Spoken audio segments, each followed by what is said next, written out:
vicepresidente, un saludo al director de la DIAN, un especial saludo también al doctor Santiago Castro de la Sobancaria, saludo también al viceministro de Hacienda y a todos los colegas honorables representantes. Revisando los temas sobre análisis sobre el recaudo y eficiencia de la política de evasión de impuestos, contrabando y corrupción, en base a preguntas enviadas a las diferentes entidades, tanto por mí como por diferentes compañeros, pues yo encuentro un escenario muy preocupante, también siguiendo las palabras del representante Cuenca y lo que dijo el representante Barguil antes de retirarse del recinto, sobre la realidad del déficit fiscal, tanto del año pasado como el proyectado para este, y quién sabe lo que encontremos en el 2016 y años posteriores. Yo encuentro, revisando las cifras, ingresos tributarios administrados por la DIAN para el 2014 reportan 108 billones de pesos, para el 2015 proyectan unos recursos de 116.5 billones de pesos. Si revisamos los déficits planteado para el 2014, se hablaba de 18.4 billones, un porcentaje alrededor del 2.4% del PIB, y para el 2015 24 billones, o sea un 3% del PIB. Yo quiero referirme entonces a la pregunta número 6 que hizo mi colega, la honorable representante Lucy Contento, donde le pregunta a la DIAN cuánto ha invertido el gobierno nacional en la lucha contra la evasión de impuestos, contrabando y corrupción. Yo reviso la respuesta al cuestionario, pues que recibimos tarde además, pero que de todas maneras llegó, y encuentro que en el proyecto de inversión de la DIAN por Plan Anti-Evasión 2015 se presupuesta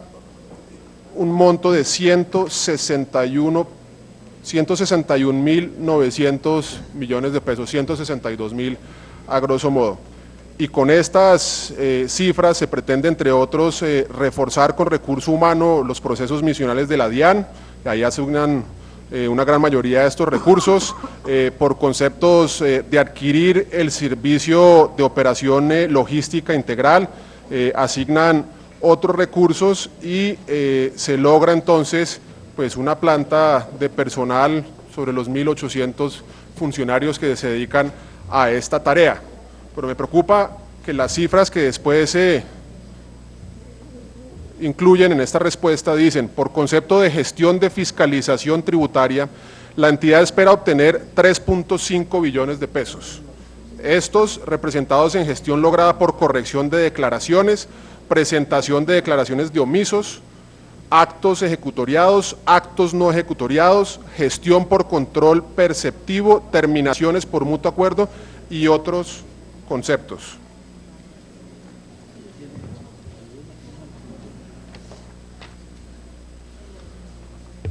Las cifras de evasión, de elusión, sé que no son fáciles de encontrar, lo que puede haber por corrupción también, porque diferentes entidades pueden reportar diferentes cifras, y por supuesto que la ilegalidad tiene unos alcances que hacen que muchas veces esta tarea fiscalizadora no sea la más fácil, pero yo he podido encontrar de común acuerdo que se evade un promedio del 40% del IVA en Colombia. Si revisamos las cifras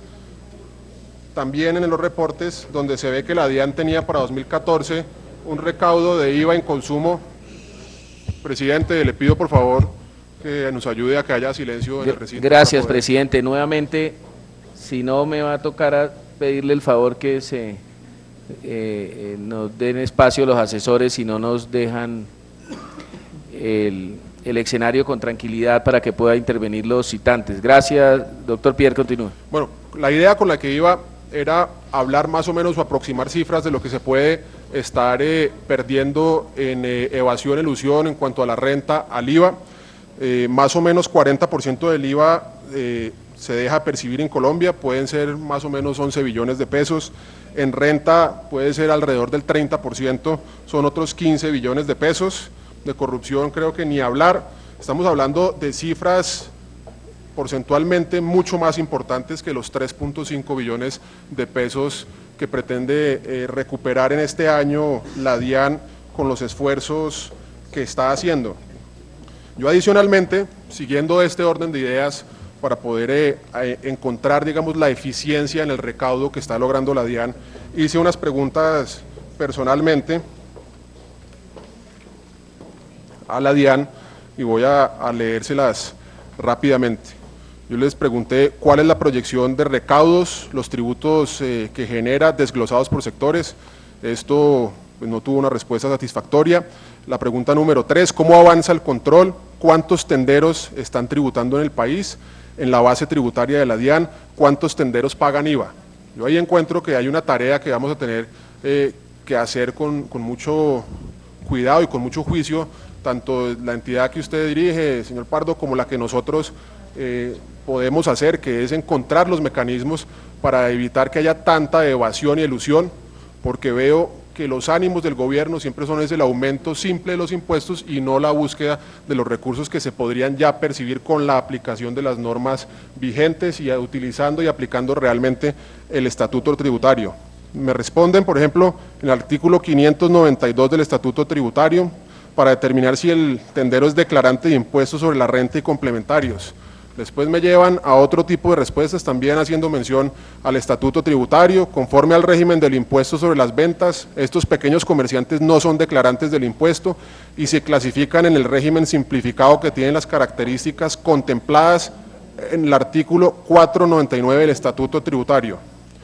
Una vez determinado que el tendero no es declarante del impuesto sobre la renta y complementarios y no pertenece al régimen común del impuesto sobre las ventas, sino al simplificado, queda por determinar el tipo de facturación. Simplemente hacen mención a la normativa, pero no vemos una intención contundente de qué es lo que plantean y qué es lo que quieren hacer realmente para aumentar efectivamente un recaudo, que es mi preocupación, porque nos muestran unas cifras muy pequeñas de recaudo efectivo, de cómo han aumentado y han logrado conseguir recursos que antes se perdían, pero no están atacando, digamos, el grueso de los posibles dineros que podrían percibir, que no están percibiendo en este momento. Les hago una pregunta que creo que va en esta misma línea y es, ¿cuándo fue el último censo empresarial que hizo la DIAN para conocer el número de establecimientos de comercios que hay en la calle?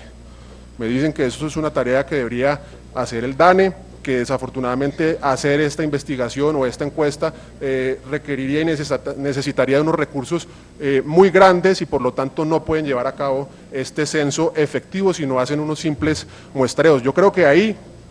hay unos recursos demasiado importantes y ese debería ser parte del enfoque y las conclusiones, a base de las conclusiones que saquemos de este debate, debería ser el enfoque del trabajo los próximos meses de esta entidad que usted dirige. ¿Por qué hago, digamos, esta presentación? Y es que en base a anuncios que ha hecho el ministro de Hacienda anteriormente, un desayuno que tuvimos esta mañana en el Banco de la República,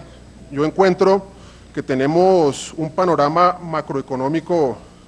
muy complicado. Nosotros hoy ya están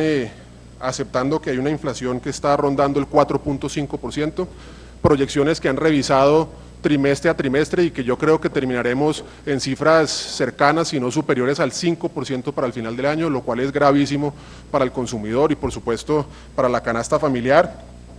Una devaluación del 50% prácticamente en el último año, una tasa representativa del mercado arriba de 2.900 pesos, cifras que no se veían en 12 años. Una caída del crecimiento del PIB que además ya aceptan que está en 2.8% de la proyección y que si miramos los factores de producción de la economía colombiana, difícilmente alcanzaremos el 2%. Es cuestión de días, si no semanas o meses, para que empiece a eso tener un efecto directo también sobre la tasa de desempleo, hoy alrededor del 9%, pero seguramente el final de año la veremos arriba de los 2 dígitos. Yo hago estos planteamientos para llamar un poco a la cordura al ministro de Hacienda y al gobierno, porque una frase con la que concluyó el Banco de la República esta mañana en esa reunión es que ante una caída del ingreso obligatoriamente debe haber un ajuste del gasto, obligatoriamente debe haber mesura y debe haber un compromiso de que cese el derroche y que se planifique mejor la inversión, que se optimice la inversión. Y este gobierno, como lo demostró el doctor Barguil, en el déficit que fue más grande de lo declarado, los endeudamientos a los que ha sido sometido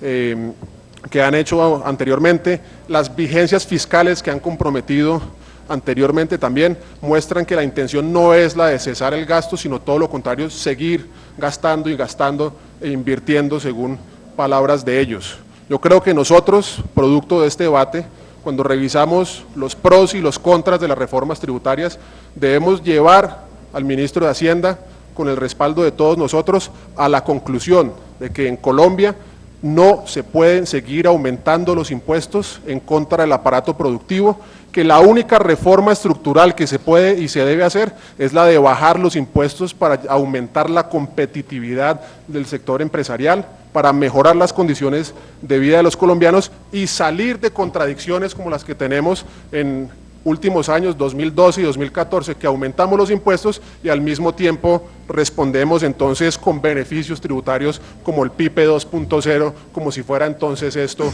una gran hazaña en pro del desarrollo colombiano. Muchas gracias. Gracias, doctor Pierre.